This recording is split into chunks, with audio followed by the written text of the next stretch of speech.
All right, guys, welcome back to Built Different. My name is Thomas Hess. I'm here with a special guest this evening, my boy Anthony Serafini. Welcome. What's up? I'm so happy to be here, bro. I'm I love to that have you you, do man. this. Yeah, This is thanks, sick. bro. As soon as you texted me, I was like, hell yeah, I want to get on the podcast. Dude, for I'm sure. excited.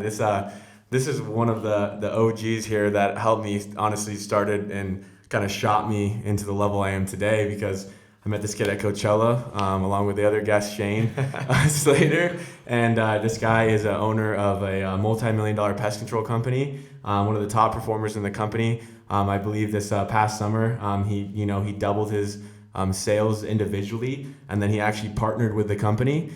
He grew a huge sales team, and he's a force to be reckoned with coming up here. I believe also that he got the most improved, is that correct over Yes, here? sir. Yeah, most improved salesman. So welcome, Anthony Serafini, bro. I'm stoked to have you on the show, bro. Thank you so much. Yeah, that intro is fire. Thanks, bro. Yeah, the pest control stuff, like looking back at it now and like seeing like that I'm in like the pest control business, it's just like it makes me laugh every single time. But like when people actually see like what is all behind the scenes, like that nobody really understands, with all like the sales training, just the door to door, as like that's how I also got close to you, is being in like the little apartment together. The amount of growth that we both made since that insane. apartment days was absolutely insane. It's cool to step back and just see where we kind of got today. And now you're at Scottsdale, I know. coming from Vegas, from Chicago. Let's dive into that a little bit. Let me tell you about yourself. Where are you from? Stuff like that. Yeah. So mainly, growing up in Chicago, so everybody, as you've probably noticed by now, like says they grew up in Chicago, but I didn't grow up in the city, Yeah, the suburbs. inner city. I grew up in like the west suburbs. Nice. There's like a lot of people out here, and even in Vegas, like from Chicago, Mm-hmm. I think they call Scottsdale like a mini Chicago. I've I been feel like finding all the out. people from Chicago come here. Yeah, no, 100%. So growing up there was cool. The suburbs were amazing. I grew up with, I have an older sister, and then my mom and dad, they split up my sophomore year of high school, but then they still live really close, and they're still good friends. So like I always had like, the good family backing me in Chicago, and then friends especially. Mm-hmm. I have a group chat with like 14 of my like closest friends in Chicago, and we still talk I saw every that during single Thanksgiving. day. You guys did, Yeah, football thing. we're on That's like cool. year 6 of our Man, turkey that's bowl, really which cool. is so fire. Yeah, So that's sick. yeah, when I go back to Chicago, I posted like a little message on my story like after Thanksgiving and like Blackout Wednesday, when everybody Going out, goes to the bars yeah. that some people I haven't seen in like 6 years. It's like family reunion almost. Yeah, just it's been like forever for some of those guys, and it just humbles me. I feel like, because it's just different. Like when I go out in Chicago in the bars, everybody's like, oh yeah, I see like what you're doing out there and all this stuff, and it's like, I think it's because I just went to the West Coast, and not a lot of people go to the West Coast from the Midwest. A lot of people stick around to like Indiana, Iowa, all those schools, which are amazing schools, but I just wanted to like take that leap of faith, I guess you can say, And it paid off. And I didn't know a single person going into UNLV out to Vegas. Not a single person. And then you just flourished. Yeah, it's so funny. So when like at UNLV, when I was living in the dorms, my first like week out there, well, I was rooming with Dowski. And it was really? just random. Yeah. Wow. We like got partnered up over Facebook, just like messaged him, and I was like, hey, do you still need a roommate? Knew nothing about him. He's like, yeah. And then we just partnered up. Dude, I didn't know still that. like my best friend. That's funny. Yeah, wow. so cool. And you guys are in the same fraternity? And Yeah, everything? same fraternity. Wow. And then meeting Shane. So I go to the gym, and Dowski and I just wanted to go hoop. Yeah. So we were just playing hoops at the gym, and then Shane is on the basketball court. He also told me that he never would play basketball at the gym. So like, and then just randomly I go up. So he was wearing like a Zeta in Roses shirt, and I go up to him and I'm like, hey, like, are you like, what fraternity are you in? And he was telling me about Lambda Chi, and then started. Was this first semester or second semester? First semester. This is a week into me getting to UNLV. Was he a year older maybe than 2 you weeks. then? Yeah, he was a year older. Gotcha. Okay. And yeah, we just kicked it off. He's like, come over to my apartment, and then I met Zach. And then it just... I didn't know this story. Yeah, because they were already in Lambda for like 1 year. Wow. Yeah, so they were starting Okay. their sophomore year. Wow. And then Okay. here comes little Anthony just Dude's coming in there. like, hey, are you Okay. guys in a fraternity? Okay, Like, so I was just trying to meet anybody. everybody. Yeah. And you guys met Shane and Zach. And then backstory. Now Shane and Zach, you guys, they all work at the same pest control company. They all own a bunch of branches, and so Yeah. it's funny how that all worked out. Yeah, it all worked out because I saw them go out for a summer and do it, and like everybody in Chicago like goes back for the summer and like hangs out. Everyone just does their thing. You know, people are just drinking, partying, and my family, like I have pretty like strict Italian parents. I mean, they let me do what I wanted for the most part, but like me going to school in Vegas, my mom was crying for like a week straight. So she's like, no, you're not gonna go work the entire summer. Like I never get to see you. But it worked out. Like I didn't go that first summer. That was the summer that I met you. The summer before. The at summer Coachella. before. Yeah. I didn't go out that summer either. Exactly. Yep. Yeah. So okay. Shane and Zach went out and like I mean they didn't crush it whatsoever. Nobody did. No, but I just saw like, the money guns, the snaps. Exactly. And stuff. And that's what started to intrigue people. Like nobody was really crushing it 3 years ago. That was just like they were making nothing. That was like the foundation of it all, or I guess 4 years ago for 4 that. 4 years ago, yeah. And they're like, dude, just come out. It was so fun. 2018. Yeah. 2018, they're like, dude, it's so fun. And I'm like, Ma, I'm gonna give this a try. And my dad was like, yeah, go for it. Like, you know, my dad, he doesn't really care. Like, he just wants the best for me. My mom's like, she's like super scared. protective. No, my over mom's me. the same exact way. Yeah, for sure. But then like once, sheltered, and even after my first summer, she still didn't really see the value. The value. Like, I made like decent money for a summer job. Yeah. I did okay. I did like, I think it was like 86,000 in revenue. But it's my like 20,000 summer. or something. Yeah. It's like something around that. And then my next summer I did like 220K or something. Nice. So I like, you know, like doubled up. And last summer? And then last summer 400. Nice. So that's why I got most improved. And then partnered. Yeah. Nice. Yeah, because I was just like doubling every year. Yeah. Fire. Yeah.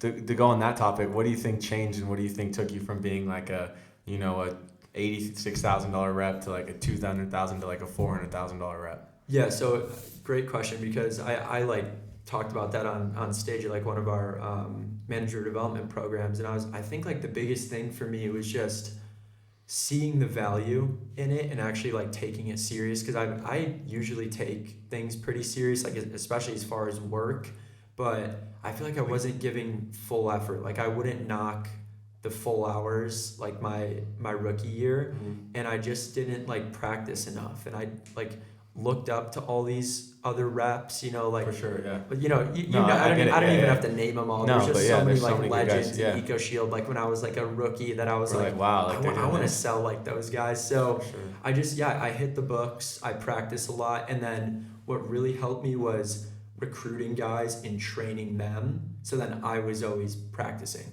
because I was always training with those guys. So I was working on my pitch. And then I just went out there and I was like, I'm just going to close everybody. It was just a confidence thing. For sure. Too. And then too, probably like you're teaching people. And so like to teach somebody else, make sure that you become a master first. 100%. Yeah. Right? Once you're fully able to teach somebody something, that's when you know that you've like mastered the craft. And like, not that you could really ever master sales completely. Like, no, for sure. You know, you could get really, really good at it, but it's one of those things where like you're constantly learning. Like you're learning new one-liners, you're learning new closes out there on the doors. Yeah. Constantly. Like I'll hear like even a rookie like give some sauce line, and I'm like, man. Dude, I'm gonna go out and I'm gonna use that on the doors, and I'm gonna make that work. Just implementing things into my pitch. Constantly adaptation, because no one's 100%. Ever the same. Like no single sale is ever the same. Yeah, and definitely. It's always different. Yeah. You know, and to circle back around also, you recruiting guys, do you think that pushed you more to go out there and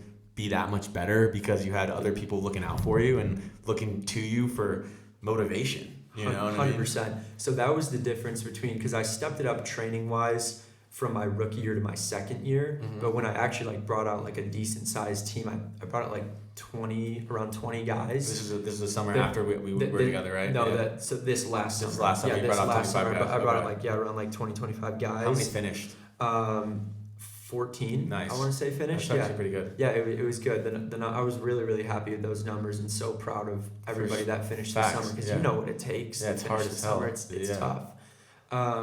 And then even like the people that failed, it's like they learned so much from it. Like, getting those texts, like, I'm super grateful for the opportunity. Like, it didn't work out, blah, blah, blah. But it's like they saw the business side of things that like EcoShield offers and just like the self-improvement. So then they went on to like do something else. Yeah, because it opens your mind to like what truly is out there. 100%. And not only that, but it's like it opens your mind, but it also makes you look at things a lot differently. Yeah, and back to your question too about pushing me that third year. Yeah. The team, I credit all of my 400K personal to my team. To the team, yeah. If I wasn't knocking, I felt in my mind that they wouldn't be knocking. So I was like, I need to go full throttle every single day, and that's what really pushed me was my team. I didn't want to let any of them down whatsoever. Yeah, that's fire. Because I remember we had a conversation about that, and I asked you the question off camera, and you're like, the biggest thing is like, if I know I'm taking a lunch, then my guys are also taking a lunch, and so I need to make sure that I push even harder. But do you think there was ever like a thing where like you push someone too hard, or do you think you there's a lot of learning in leadership that you're still learning? No, 100%. There's a story that I like to tell her. I always like think back about during the summer where, because I was not a perfect leader. Like I obviously had my flaws with like that size team. I'm trying to manage all these people, and like so when people aren't knocking out there, I'm hard on them in the sense where I'm texting them, motivating them, but then there comes a time where like there was one person specifically that was just like slacking very, very hard out there, and I tried talking to him one-on-one. I would call him while he was out on the doors to motivate him, and then just nothing was happening. Like he would go back and like take naps and stuff, and I was like, all right, well, you're either gonna go home or we're gonna work this out. Still no improvement. Some days he would go out and have like a big day, and then he would just be stagnant the other few days of the week. And in our meeting, I had everybody like circled up in the room, because I would run like nightly meetings with the team, and I straight up like yelled at him basically, and like I like swore a little bit. I was like, you're kind of pissed. Yeah. I was really pissed, and as soon as that happened, I instantly regretted it, because his reaction was not very good. And on top of it, he was in front of everybody else. He was in front of everybody else, and he was like so taken back by it, and then like everybody was dead silent in the room. Wow. And I barely slept that night, because I was just thinking about it, like thinking about how my team viewed me, and like I made up for it quick. Like that night I pulled him to the side, and we had like a long talk, and I apologized, and I was like, that's never gonna be my delivery ever again. But you learned. But I learned, and that's when like. That was like that pivotal moment for me as a leader, where I'm like, okay, wow. I'm doing this thing, I'm learning. Okay. It was incredible. That's cool. And then how did he end up doing better after that? Oh yeah, he stayed out longer than expected, ended up crushing it, hit his goals. Nice. Came out to DC, because my team got moved to Richmond, so we went back to DC at the end of the summer just to get everybody together. And he crushed it. Because you guys opened an office from DC to Richmond, right? Yeah, and they moved me and my team down there, which was you pretty much ran that. And I wasn't even a partner yet, so that was so cool for me, because I kind of got like my moment of being a partner. It's either like you got to be successful, or like you're gonna be And like some of the time I'd have like Shane out there with me. Zach would come occasionally, and then like Amadeus, Austin would sometimes come out down just to visit. So most of the time it was just me and the squad, like in the trenches. So you learned a lot. So much. Because you were running the routes and everything, and like I had Mikey, one of like my right hand man. I never met him before actually. Dude, so I grew up in Chicago, next door. He came out the summer after us. Yes. Okay. Yeah. Yes. Okay. And then Avery Passmore was my other rookie. So I only had two guys finish my second year. Gotcha. But those are like my right hand guys. Okay. Like they're the best. And like I mentioned, Mikey and I have known each other since we were 3-4 years old. Wow. Because in Chicago we were next door neighbors, and then he was actually going to go out and sell security because Vivint's security. Yeah. He was going to do Vivint door to door in California. Wow. And 3 days before I go, hey, so you're like, dude, it's not too late to come do pest control with me. Like, we've been boys our whole life. Like, come take the risk. He goes, do you know what? I trust you. I trust you with my life.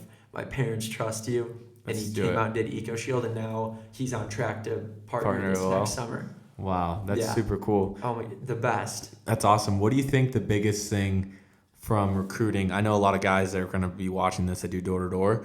What do you think the biggest thing is from first summer starting? You finish with 2 guys, right? You're recruiting. Second summer, you got 25 guys to finish, right? Or 20. No, like 40. Around 15. How many did you bring out the first summer? First summer I brought out to market like 20. Oh, first summer. Like 6 or 6 7. guys. Yeah. 6 guys got 2 to finish. Second summer brought out like 25, got like 15, 16 guys finish. Yeah. What do you think the biggest change in recruiting from that summer to this summer? Just actually putting effort into recruiting and not just randomly texting guys here and there like, hey, do you want a job this summer? But like taking it serious. It was more structured. Yeah. It was definitely more structured. And you think too, like you also putting up numbers and actually having like a background of like, hey, I made this much money. It also probably motivated more guys to be like, I want to do this because I know the money's there. Yeah, 100%. I mean, you don't need to make a lot of money in the job to recruit because a lot of people try and like use that as like an excuse to not recruit. But as a leader, and it helps with people who maybe look up. They're going to trust you more, or they just watch what you're doing and they see you doing fun things. They see you working your butt off over the summer. That's what makes them more inclined to come out and do door to door. Facts. Yeah. And then you correlate that to everyday life. Not only that, but it's like if you go into a room and then you have so much more confidence in yourself when you position yourself, more people are willing to follow that rather than some guy that just came off the summer and they're like, I kind of tried a little bit. Exactly. And the guy, it's funny because you'll notice the guys who quit early or don't make a lot of money, like doing EcoShield or just doing door to door, they'll like come back and, just like, kind of talk like nonsense about the company. Yeah. But it's like everyone's in the same position to do well. Everyone's under like the same factors, weather, time, spent on the doors. And it's like, it's completely up to you how well you do over the summer. And that's also what changed. Like seeing guys do a 500K summer or even Zach Branson doing $1 million summer. Yeah, and then I had like a summer of like 86K and 200K. I was like, we're both knocking close to the same hours. He's probably working harder to do $1 million. Yeah, but you're around those guys too, like Josh Heacock's, all those. Like you're like, wow, this is obtainable. Exactly, it's obtainable, and I'm like, why am I holding myself back? Why am I not maximizing this opportunity? And that's what people need to see, because when a rookie comes out and they just are getting told no so much and they're seeing all these negatives of the job, they don't have that vision. They don't have that tunnel vision. They don't have it. So it's like, stick it out, see the benefits, and then that second year, that third year, that's when you pop off. For sure. And not only that, but I think like to fall back on the first question, I was like, how did you become successful being like a $86,000 rep, $200,000 to $400,000, was just that vision of like you realizing like you've obtained like a little bit of money, right? Like your $200,000 summer, you got a little bit of taste, right? Your off season, you're like, now I understand it's obtainable.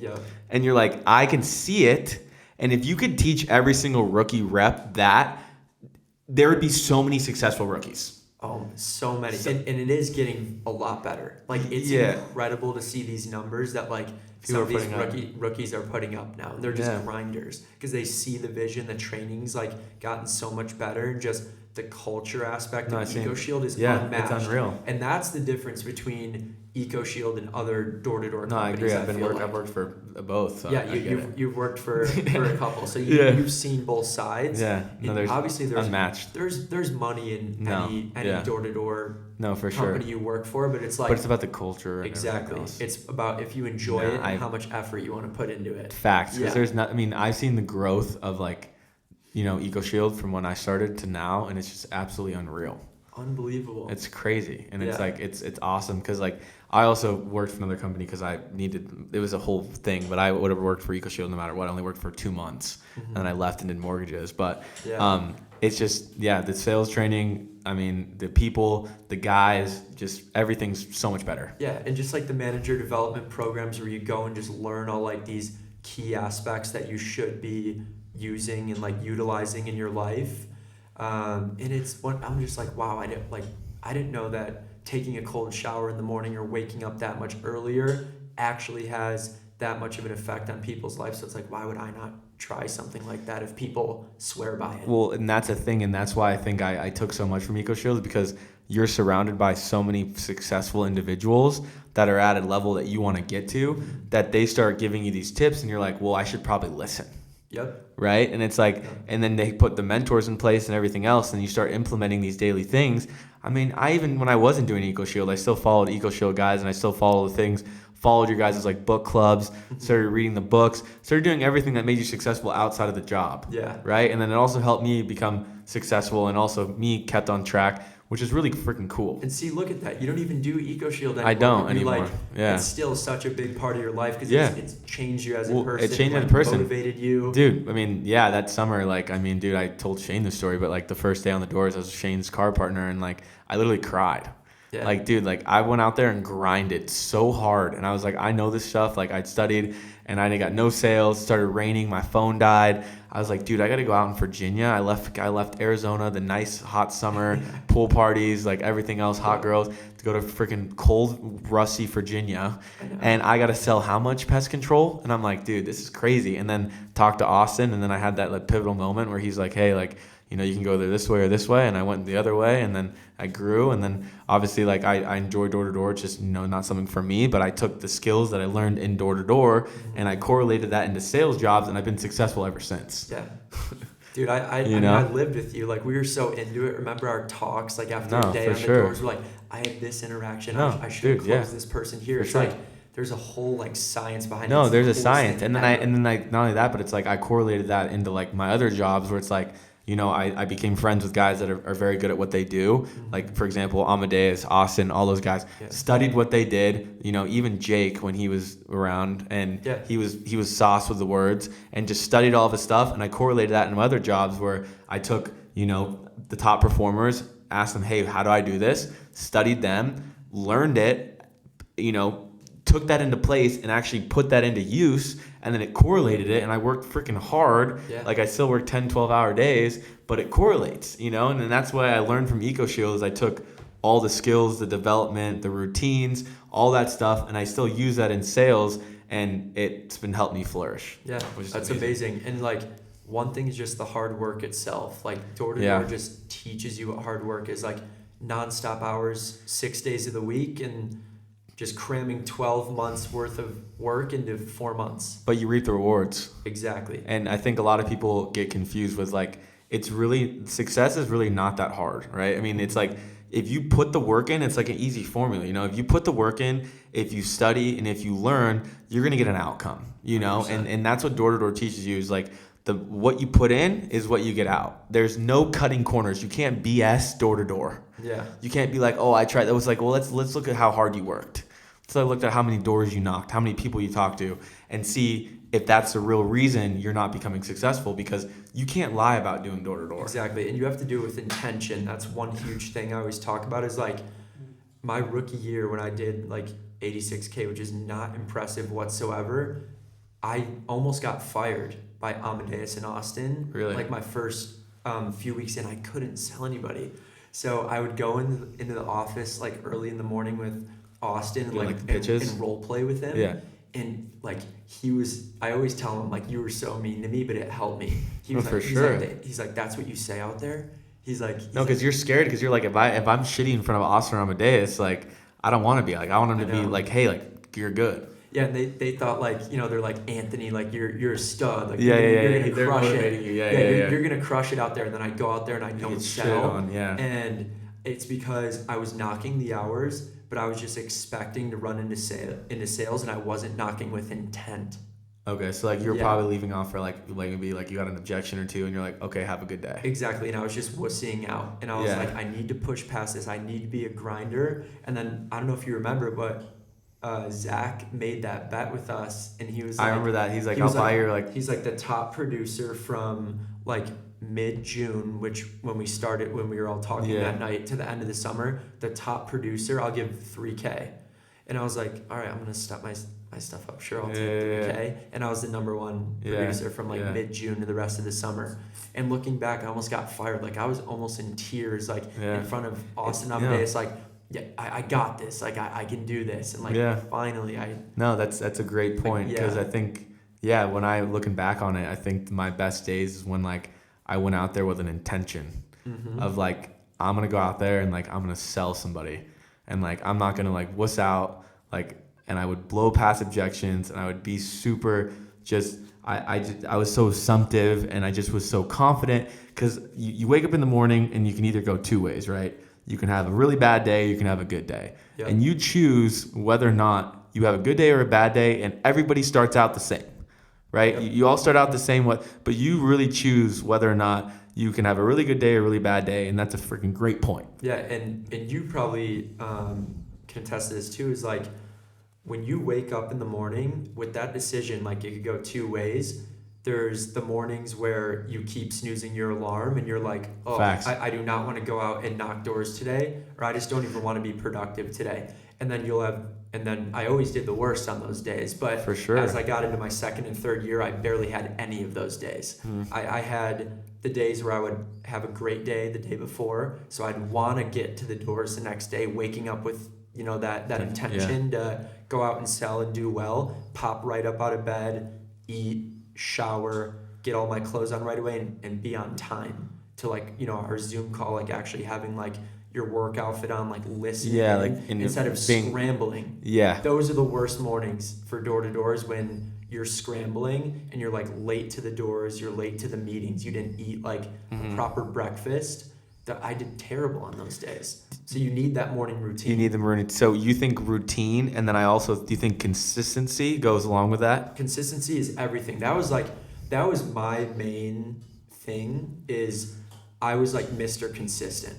I didn't put up like super big days like some of these other reps. Like I had like a few like 10K days, but some guys were throwing up like 10K days. Like, it's crazy, like it was nothing. But for me, my goal was just to have like 5K on the board every single day. And then sometimes I'd have, my 3K days. Sometimes I'd have like my 7 to 10K days here and there. I wasn't like the big day seller. I was just consistent. Every day I'd go work my butt off and it would show on the board. That's so fire. I had to for my team. No, for sure. And then that goes along with compound effect, right? Because if you start adding up those wins like every single day for 120 days, you get the result that you just did last summer, right? And you can correlate that to anything, whether it's door to door, whether it's fitness, whether it's business.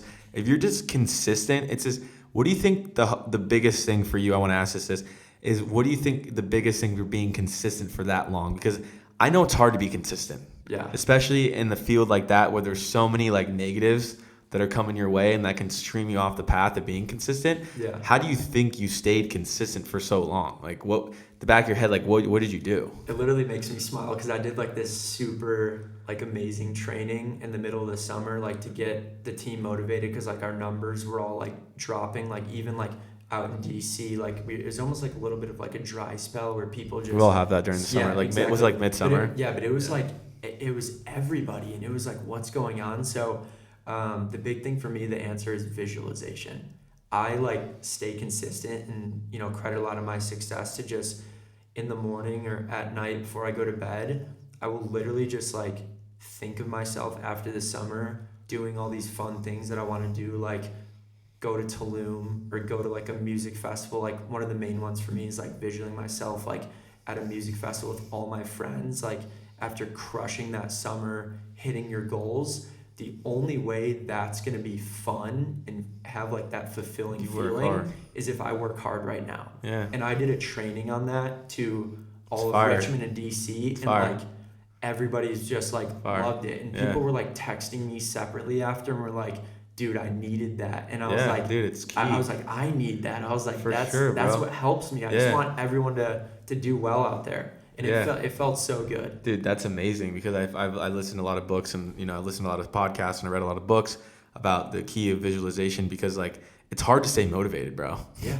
Especially when you're getting shitted on all summer, and like you're going through battle and stuff, and like being able in the back of your head, like I still remember actually going out the hood sometimes, and I did the same thing where but the thing is, I didn't remember that my rookie year. I didn't remember to stay consistent like that. And every single morning, I probably would have helped me, like you said, visualize that, because on the days that I remember actually doing good is I remember like visualizing what I was going to do after the summer. Yeah. Whether it was like a music festival, all that stuff. And it was like motivate me to keep knocking the doors. Because how could that moment be fulfilling at that music festival or If on that you vacation? have no money. If you're and not fucked. even Yeah, that. If you just look back, you're like, all try your hard. friends are breaded up from the summer, like crush their goals, and then you're the one that has that like feeling of like regret. There's no place in me for regret. That's the worst thing of all time is regret. So Wow. that's why I was like, I'm going full throttle every single day for myself, for my team. All my whys were like my family. I would literally sometimes just stop knocking, and if I was having like not a bad day, but just like wasn't feeling it, I would just call my mom or dad and just talk to them for like 10 minutes, and then it would just lock me right back in. Yeah. Because like you're like in a bubble during the summer. You had that feeling you're away from reality. Like you are, yeah. crazy. It's crazy. It's weird. It's so weird. So like I'll like talk to somebody who isn't knocking doors every single day and just like ask them, how they ask my parents how they've been, what they've been up to, and just like take myself away from like that door-to-door feeling for 1 minute, and then just get right back into it. Just click back in.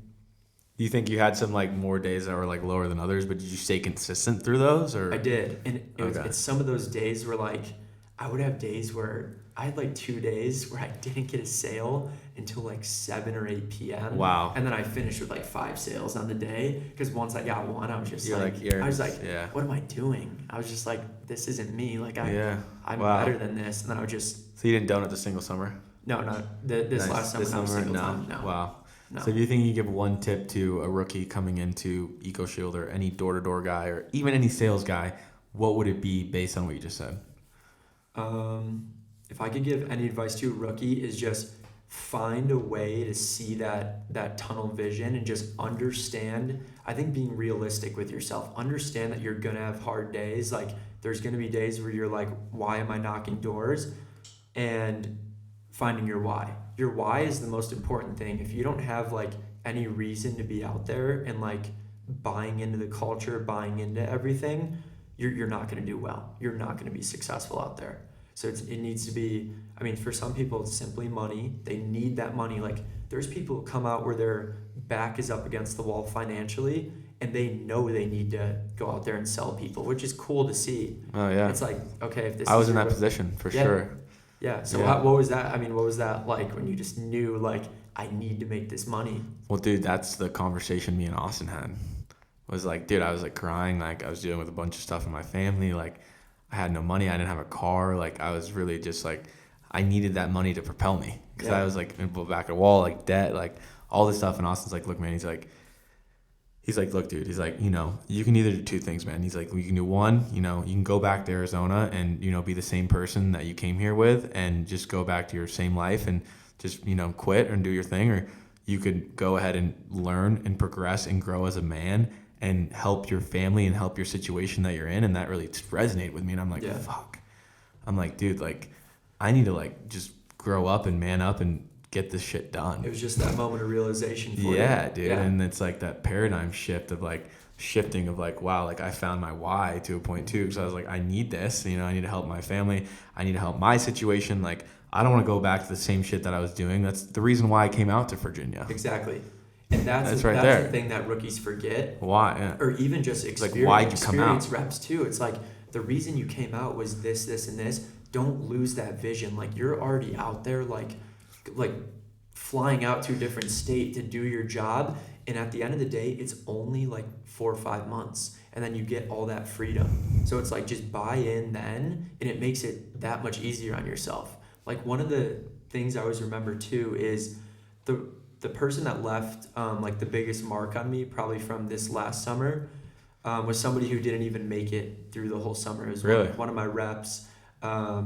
He knocked 30, I think, an entire month and did like 3 sales and pushed through. Like he was trying hard. I checked his pins, like, because you mark the houses and like the people you talk to, knocking his butt off, like all like red pins and like just all like. Do you think he actually really knocked those? I do. Okay. Dude, he was so passionate about it. He just wanted to do well. Yeah. One of those things where just wasn't clicking for me. He was just missing something. I shadowed him a couple times. I had my boy Mikey shadow him, and finally we were like, dude, the results aren't there. When we'd push him and have like a big talk with him, he'd go out and sell like one account or like 2 accounts. You think sales wasn't for him, or? Yeah, I think sales just maybe wasn't for him. Yeah. But he pushed through for an entire month, and that was one of And the what'd you most learn from that?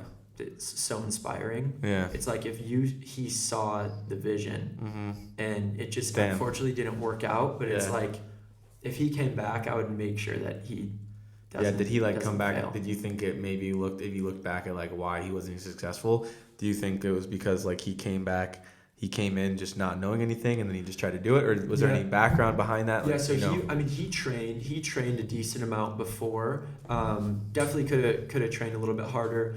One of the biggest things, because this is getting a little into detail, but is like closing. As you know, you could have like great wording, all your verbiage, everything that you're saying while you're out there, but it's like if you don't follow that with a close and get these people to paperwork, you're just going through it. Ending. And sometimes you can't teach somebody that. Yeah, because if you leave it on a cliffhanger, they're just gonna be like, all right, well, thank you so much for the information. Yeah. Leave me with the card and I'll call you. For sure. And it's like, if you would have just been like, what was the last name, and just close them. No. You're in the paperwork. And it's one of those things, because it gets nerve-wracking. Even my third year in, sometimes when somebody was ready to be closed and I missed it by 1 second, I'm like, oh, I'm experienced now. Like, I know I just missed that close by like 1 second. So I had to like reclose them, move them, and then get to the close. And like, I would get to paperwork, but it's like, you start to pick up on those things and like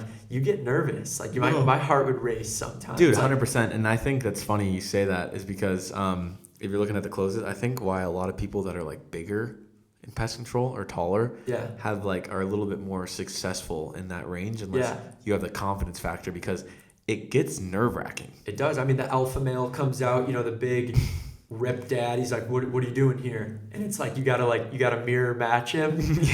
Or else you're not gonna close the deal. Yeah, and you're like, well, sir, did you want me to start in the front or the back? Exactly. And you're like, that's really nerve-wracking. And you're like, well, okay, perfect. What's the last name? Yeah, and then you'll realize sometimes they end up being the easiest sales, but you just need to like mirror match them, show them the value in it, and then they're like, all right, I trust this guy. That's the biggest thing in like sales, and even in life is just, I feel like it's trust. Trust, yeah. It's and then once you lose the trust, you're fucked. Exactly. Yeah. I mean, if you don't have that person's trust, they're not gonna buy from you. Yeah.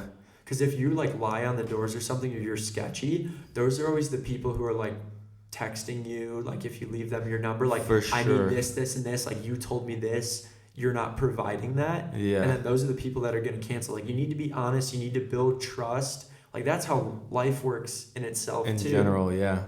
I think that's like equipment again. I think sales correlates to life. Oh, totally. For sure, bro. Totally. And I think I've gotten so much better at life is because of sales. Yep. And it's crazy because I didn't realize that until I started doing sales, how much you sell every single day. Mm-hmm. You build trust with somebody, you sell yourself. I mean, you have a confidence, you set intention. I mean, the list can go on, right? Yeah. And I think another thing too is like you building trust, you having confidence. Go back to that thing of why the dude was whatever, but confidence also goes with that too, because I think coming from a guy that sold 3 in 30 days, he obviously his self-esteem and confidence was probably pretty low. It got very low at one point. Yeah, that's when because it's really hard to have somebody go on the doors, and again, I think sales is a transfer of energy. Mm-hmm. So when you don't have the confidence to go up to a door and you're already getting shitted on, and then to try to close somebody with no confidence.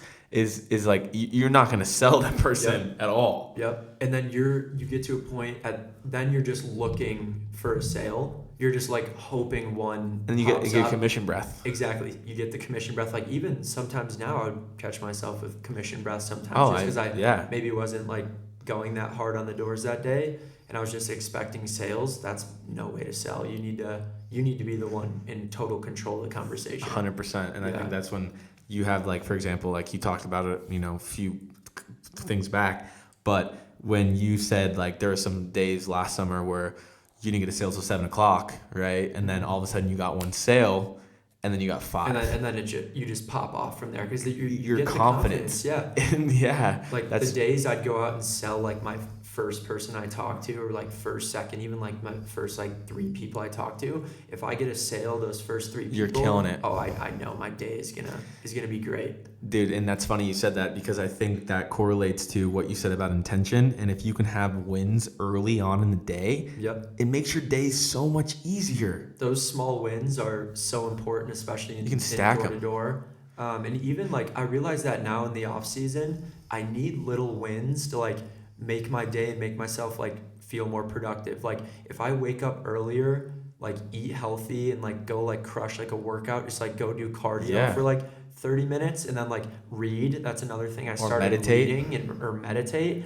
It's amazing. It's amazing because then I'm like, okay, I did this, this, and this, and then I'm ready to like do recruiting calls or like do like the Smile Diary stuff that Jane and I are starting. Yeah. But I want to talk about that too, because that's going to be huge for us. But the book club, like EcoShield book club, I at first like hated the idea of it. I'm like, I didn't read. I'm like, I'm not going to read a book. Yeah. Like I was in school my first 2 years doing EcoShield. Like, and then I finally graduated and didn't have to worry about it anymore. It's different reading. It's different reading. That's the thing. I was like, I already have to read these textbooks and like study. The last thing I want to do is go read some self-help book, and that's where I went wrong. Yeah. Now I love reading. Like I love it. Because I think you love reading is because you love to learn. Exactly. Right? And I think that's the cool thing about reading, and why I try to read 10 pages a day, and or just a little bit here and there. But it's just like, if we're not learning, we get stagnant, and then it's so easy to, get on, I guess, quote unquote, but it's so easy to also fall off. Yeah. Right? Like you can work super hard and do very good this summer and do all this stuff, and then you kind of just stray off from the stuff that you did, and then it's so hard to get back on, right? Yeah. But if you're constantly learning, and for example, you've learned probably from 86,000 summer to 2,000 summer to $400,000 summer, you're constantly learning. Oh, constantly. Constantly. If from my team, from the doors, from the training, just everything in general. And like the books have just helped so much because like I'm seeing these wealthy people writing these books about their life, how they started from the bottom, and they do this, and this for their success. I'm like, if you can just implement one of those things into your daily routine or just into your life in general, you're gonna get something out of it. There's no way these people are randomly writing these books just for the heck of it. It's to help, and it does. It does. The proof is in the pudding for Dude, all these guys, all these experienced guys in EcoShield now. They'll do it. They credit so much of their success to this, and this from these books, from these podcasts. Like they're doing it, I'm gonna do it. Exactly. And then that's been the switch for me too. Now that I'm reading, like it helps my day so much. And I feel so much better about myself. Dude, so everybody out there, you should start reading. Yeah, it's great. No, dude, funny story, bro. Like, so I was a caddy for golf, and I had started caddying for these really cool guys, a duo, and I won a tournament for them. And then I started caddying them in Ohio, and I was constantly going out there and caddy with them. And fast forward, I left and I came back to Arizona, kind of going through a rough spot. This was like 2017. And I was still talking to one of the guys. He's like one of my best friends to this day. Mm-hmm. And he's like, I'm gonna send you something. Is that you? Yeah. Here we go. He's like, I want to send you something. You cracked it? No. Okay. He's like, I want to send you something. So I gave him my address, and he sent me 2 books. And it was Think and Grow Rich and Magic of Thinking Big. And I know I read Think and Grow Rich. Yeah, dude. Yeah. And this was back in 2017. And I've never read a self-development book in my life. And it said like, the keys to riches. And this guy's super successful multimillionaire, like bought and sold, huge software company. I look up to this guy, right? He's like, I want you to read this book. And I was like, fuck, like I'm going to read the book, and now he's doing this. I'm going to do this. And then it kind of wrote out the plan, bro. And honestly, dude, like that changed my life. From a book. I'm like, if I read that in high school, I'm like, holy fuck, imagine where I'd be at right now. I know. And that guy, like, just being a total mentor to you, and yeah, just like willing to like send you a book that like probably had such an effect on his life. So he's like, dude, yeah, he did. Just like learning, like that's why the people you surround yourself with so important. Circle of influence, bro. Circle of influence. And not only that too, but it's like these books are written in 1925, like Napoleon Hill. Mm-hmm. It's like if they're so relevant today, they're just. It's not like people try to complicate success and all this stuff, and it's like it's not as hard as you make it. It's just because we're so distracted by all the other things. Like, for example, I was talking to my buddy the other day, And we live in Scottsdale, right? Which is like the distraction capital of the world. Yeah. Yep. It is, bro. I went from Vegas to Yeah, you went to Scottsdale. Vegas to Scottsdale, Yeah. and it's like, obviously, for example, too, like you separated yourself from the distractions for 4 months, Yep. right? But imagine trying to do that and living the life that you're living right now. Could you do it? Probably not.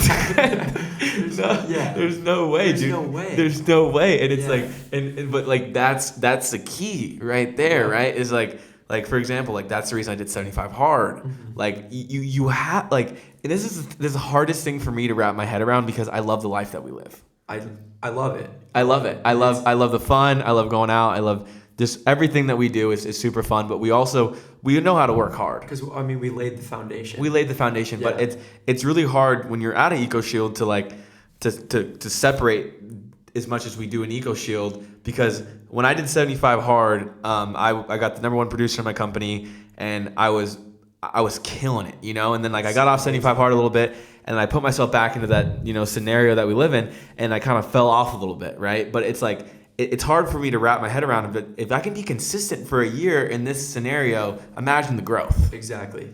And one thing too is when you look at, so you're out there, over the summer, you're grinding for like that 4 or 5 months. One thing, and Deus told me this before I first came out for EcoShield. He's like, you'll notice that most of the people who are just stagnant and they're, not doing, a summer job, or they're just, doing their own thing back home. Yeah. They're living life, whatever. Yeah. You'll come back after that 4 or 5 months and they will be doing the exact same thing with really no growth. And it's amazing, because it's like some of these guys who, when I talk about who can't like see that vision, like they wanted it at first, it's like, just stick it out for the 4 or 5 months and you'll go back and realize You're that, better than you'll ever be. Yeah. you're going like this, when a lot of people are just going like this. They're just staying super stagnant, and it comes with risk. Because I'm saying it's fine that these people are living their life, but if you're not growing, then you're dying. Again, like if you're not learning, if you're not Yeah. growing, you're not gonna get anywhere. And that's well, the thing is, it's like, I think EcoShield was a very eye-opening experience, and I think anything where you leave, your city, you leave anything, and you separate yourself. I think that's the key, bro. Is like separating yourself from the normal everyday life that you live, and just take out some time to just focus and grind, and then you'll reflect on so much stuff, because you take yourself out of the comfortability, right? And you put yourself into discomfort. And when you put yourself into discomfort, that's when you grow. Yep. Because you really start testing yourself. Like we both can correlate. I know you have many stories where you put yourself in the discomfort of knocking doors, and it's just you and your head out there. And you have to like battle your mind. I almost say that you kind of turn into like a psychopath about No, like, you do. Halfway through the summer, where you're just like walking around neighborhoods like by yourself, and like everything's in your head. Dude. Like I'll literally start talking to myself. No, it's like true, bro. Towards the end of the summer, because I'm just like in that mode. And then you have a battle, because it's like and I know you correlate this. There's one person in your mind that's like, Thomas, you be a bitch, like go quit, and the other person's like, no, do it. And then you have to like have a battle in your mind. And then I was talking to Ski about this too, but like with 75 hard, it's the same shit, because you have a choice, and you're like, do I want to be a lazy piece of shit and just sit on my couch, or do I want to go do a fucking 45-minute workout? Yep. And you have to have that battle with your head, and then once you win, you grow. Because you just fucking conquered, that little mental victory of the little wins, and then again it stacks up, and then after 75 days you're like, holy fuck. Yeah. Same thing with 120 days. Yeah, and that's what I was gonna say. You can compare crazy. this I didn't to. even think about this. What the You can fuck? compare this to the summer. Jesus You can Christ. compare this to real life. The real life examples are little things like when your alarm goes off, just don't snooze it. Just get up and shut your alarm off and get out of bed, or go and do that workout instead of waiting another hour of sitting on the couch and No, dude, it's fucking watching something. facts. And then over the summer, it's like a good example is when you see a house and you're like, okay, that house looks good, but I'm gonna go knock this one. You turn away and you're like, wait. I'm gonna go knock that door, and it turns out to be a sale. Every time Every it happens. fucking time, bro. And it's like, just Just do it. Just do it. Just get up and do it. Yeah. Yeah. That's so important. It's so important, bro. Honestly, dude, I had an epiphany with this comment. I'm fucking glad we did, but like, it just correlates. It's like, you put in the work consistently, and if you fucking do it, you're gonna reap the fucking rewards. Yep. You know, and if you fucking put your all into it, and again, you put your output, you put your intention, you put all your focus into that one thing, there's no way you could possibly fail unless you don't fucking try. Exactly. And you get like guilt and regret if you like have like a lazy day and then you like think about it. Isn't that the worst feeling? It's the worst, but I think what the worst about it is you're behind. Exactly. You know, because you start putting these things behind and then you're never really winning, and then you go to the next day and then you're behind from the following day, so you're never truly getting better and growing. Yep. You know what I'm saying? And that's how that works. Yeah, and it's one of those things because like I hate when I have a lazy day, especially during the week, because like obviously I go out and I party on the weekends. Like there's no denying that. Most people do. Yeah. Our age, most people do. So that's why How old are you, by the way? 22. Okay. So I make that commitment to like Monday through like Thursday, or even Monday through Friday during the day. On that Friday, I just try to be as productive as possible. I read every single day. I go to the gym every single day with like Shane. I want to talk about being roommates with Shane too, because that's also been huge. Is like Saturday and Sunday, I'm honest with myself that I'm not going to get too much done because I'm going out, I'm doing like the social aspect of things and just, you know, letting myself have fun for those couple days and enjoying my off season. But Monday through Friday, I make that commitment to just go balls to the wall. And what I want to talk about, like being roommates with Shane, has helped so much because we both took that chance and just moved out to Scottsdale. I mean, we know people out here just from visiting over the last few years, but like Shane and I are in like this like almost like competition. It's kind of cool because if I see him having like a lazy day and then, you know, he sees me like crushing it in the gym or like waking up early, he will go that much harder. Yeah, and then like you guys are trying to run up each other too. Yeah, and then if I'm having a lazy day and then I see him like already crushed his morning workout, he's making like a healthy breakfast in the kitchen, I'm like, you like want to do it too. And I missed out on my day. Yeah, and that's just so important. I want to like put all those points together. Is like, it's so important who you share your energy and space with. Yep. Because like, you know, go back to our first summer at EcoShield. We lived in an apartment, right, with a bunch of guys that were super young. At the time, how old were you? I started when I was 19, 18? Yeah, 18, I think. Jesus, you were fucking young as shit. So I was the oldest one I'm 25, about to be 26 or 22. Yeah. I was the oldest one, and I was like, and at the time, you guys were just babies and shit. You know what I'm saying? And I was like, my level of going to EcoShield was a lot different than you guys going to EcoShield because like I had a lot of other shit that I was trying to do. Well, yeah, I mean, you simply had more experience. I had more experience. I had a lot of other burdens. You guys were just in college, like a fun college job. I was actually going out there like, I need to fucking change my life. Yep. You know, but like the influence that we had in the house also maybe hurt us a little bit to a point too. Because we also, you say so too, right? Because we had a lot of guys that maybe were not as, you know, routine. Maybe some guys were dirty. There's a lot of things that maybe affected the household when for example, when we had Amadeus living there, it was a lot different than when we had the living situation we had in there, right? So when you have Shane there and we have now you guys are a different level. You guys are together every single day. Do you think that correlated when you're on the doors and who you lived with too? Yeah, definitely. For sure. Yeah, I mean, who you live with over the summer is so key. So key. Yeah, dude, it's important. And like, I would typically try to put myself with like, you know, rookies who like needed a little bit more help or just that extra push because I just wanted the best for everybody. But you had probably a set goal. You had everything too when those guys came with you. You weren't letting them control that. Exactly. No, you had a controlled environment. Yep, I did.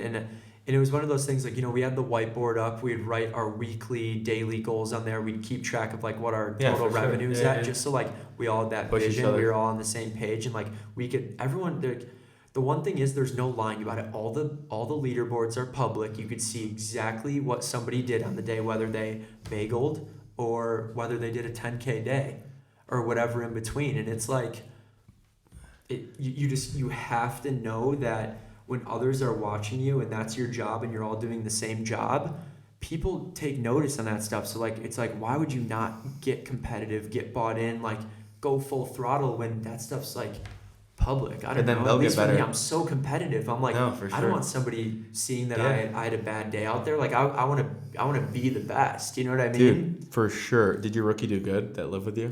Yeah, they did well. They did. Yeah. Yeah, they And I did think fine. that's important. So my buddy, Braden Flannery, Yeah. do you know who that is? Yeah. Okay, so he lived with Cole and Julio Yeah. out in Atlanta, right? Mhm. And they lived together. I know. And then and with Avery. And with Avery, Yeah. so that correlated to Braden's success, Crushed it. right? Yeah. And then so if whoever you spend your most time with, again, it's like one of those, like the saying, like you're only successful as like the first 5 people around you, right? Mhm. And so like if you put yourself, like you and Shane are both successful, you guys live together. If you put yourself around those successful people, if you get the mentors, if you have the right things, you are gonna see success. You just need people who are going to push you. You do. That's all you need. That's all you need, That's all bro. you need. But you need a good foundation. Yeah. You know, to lay it. Yeah, because I mean, I went from living in the farmhouse with 9 people to 8 or 9 people to just Shane and I, and it's like such a change of an environment I bet, because it's bro. like, you know, the farmhouse is like It's fun. fun parties. It's like kind of hard to stay Get on anything. track there, and like we Yeah. still did, which was cool. Again, distractions. Like the distractions. Yeah, everybody like had like got into their own routine and everything, which ended up working out great. But now, like, since it's just Shane and I, like, we just push each other so much. That's and really we cool. started How's that? Smile Diaries. Well, we Nice. open actually on Monday. Nice. So if Congrats, anybody, this bro. is a little self-advertisement here, Throw but it if in there. anybody needs to get their teeth whitened at Optima, where Shane and I live, we just rented an office space down there. We're getting it decorated up Sweet. and everything, and just, if Dude, maybe we'll do a little like thing of you do a code or something. You can get a little. Yeah, no, definitely. We're Yeah. we're gonna run promotions. Yeah. A lot of people out here, they care about their appearance, as I agree. feel like everyone Most should. people should. Most people should. So if it changes your teeth like 2 to 11 shades whiter. Why not? So yeah, why not? It's Yeah, that's that's fire. I have it's cool. veneers right here, so I don't know if they can get whitened. Yeah, so I think I don't think it actually changes the color of your veneers, but it'll if your veneers are whiter than the other Yeah, ones, I mean they can it'll still still work. it'll whiten up your I'll have teeth to give it for a sure. shot. I'll have to give it a shot. Yeah, you should What come made in. you guys decide to do that? Dude, we just wanted something else. Yeah. Like, we have all the bug stuff, the recruiting, the training. And we also saw people out in Scottsdale who humbled us a lot too, who are just doing significantly better financially and just, the lifestyle they live. I'm like, I need to more. level up. I need to do more because I have That's all sick. this time on my hands. I'm like, why should I not Dive be in doing more? again. I'm like, we're going to start It makes another sense. You guys have a big business. Yeah. circle of influence. You guys have everything. It makes Yep. perfect sense. Well, I wish you the best with that. I mean, Thank you. I've honestly freaking enjoyed this conversation very greatly. Yeah. On an ending note, if you could give one piece of advice to your future self that was going into rookie year when you did 86,000, what would it be? So looking back, like what would I tell What would you myself? Yeah.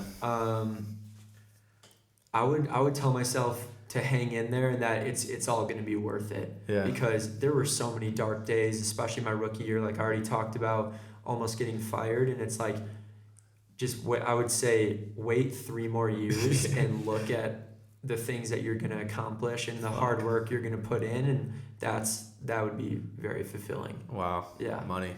Well, dude, it's been a freaking pleasure, bro. Dude, I love it. Thank you. That was This sick, is so, bro. This is so cool. You do a podcast. Yeah, dude, I And love it. Thanks to you too for Thanks being for here with getting us. over man. there. But yeah, dude, we'll plug where can everybody, get a hold of you at and everything on Instagram, and are you hiring for EcoShield as well? Or? Yeah. So yeah, we're hiring for EcoShield for this, this upcoming summer. Anybody who wants to just simply change their life, every single person who's done EcoShield, I know that it's changed their life some way, shape, or form. Yeah. And just if you're feeling stagnant or you need just a switch up, come work with us and just surround yourself with people who are legitimately willing to work hard and they know what hard work is and how to go about it, how to be successful, how to just level up in life in general. Just take that leap of faith because it's I promise you it's worth Fire. it. Whether you do EcoShield for 1 summer, 2 summers, 3 summers, 10, it's worth it. Cool. For sure. And how can they get in contact with you? Instagram? Instagram, just Anthony Serafini with 2 I's at the end because Cool. the Anthony Serafini is Taken. on Cool. on Instagram. I'll plug the name and everything too. Plug it up. And then Smile Diaries. SmileDiaries.az. Okay, cool. On Instagram. The link is in the bio. Okay. Just to schedule an appointment. Cool. It's super easy. Sweet, brother. Well, it's been a pleasure, bro. And hopefully I can get maybe you and Shane and Anthony on a show one day. That'd be sick. And, wish your business best of luck and your future endeavors. And you're going to be successful as fuck at 22 years old, bro. You've come a long way, and I'm excited to see where you go. Thank you, bro. You too. It's incredible. Thanks. All right. See ya.